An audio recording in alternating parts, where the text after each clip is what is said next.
सारा रारा होली है, सारा रारा होली है, सारा रारा होली है। Presented by Sundaram Recording Studio। DJ Hariom Basantpur. बेचे रंग पे मिलियो धोती, कहाँ गेल फेंकना के पोती, घर से निकले के छोटी, लियो पिचा कहानी मोटी, ललका पियरा कहा ले खेली है सखी के संग।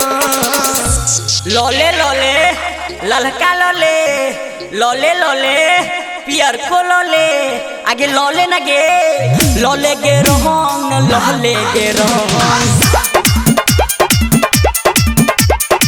लोले गे रोहंग छोड़ी छूटतो नहीं जान।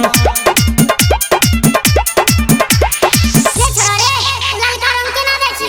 गे उबी तेलु पेताई गे गे लले ना गे लंग लले आगे तुन मुनिया तुन लियो तो लागले अगुआल तेलोगे के की बेलोगे। अरे छौरा हमर तो शादियो फिक्स भ गेलै।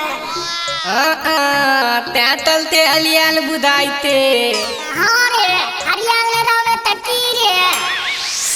हवा थाली ते फदुआ में यादुआ आई देल आतौ दे, हवा थाली ते फदुआ में यादुआ आई देल आतौ दे।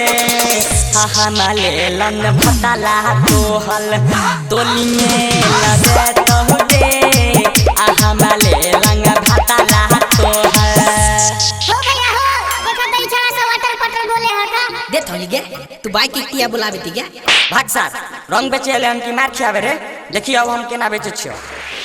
लेके रंग ललका संग में पियर कहां रसते के माल छोही ससते में जान, जलती सकीना ले रंगा वापस न ले छियो हमको हल्ला भरा भागे जान। 1 मिनट भौजी तनी बाहर से आवे छी।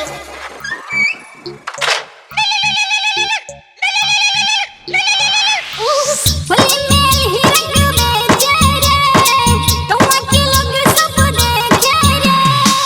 होली में ही रंग बेचे रे कौवा के लोग सब देखे। पीपे गाना कराना पड़े बंदे हम करने हुए दान ले बौनी रान, करने हुए दान ले बौनी रान, करने हुए दान। गे रंग लेवे पड़ता तो लेवे पड़ता, नहीं तो गाल में लगवावे पड़ता। अच्छा ठीक छौ लगा ले लगा ले ढोरबा जितने मन तो तत्ते लगा ले अबीर।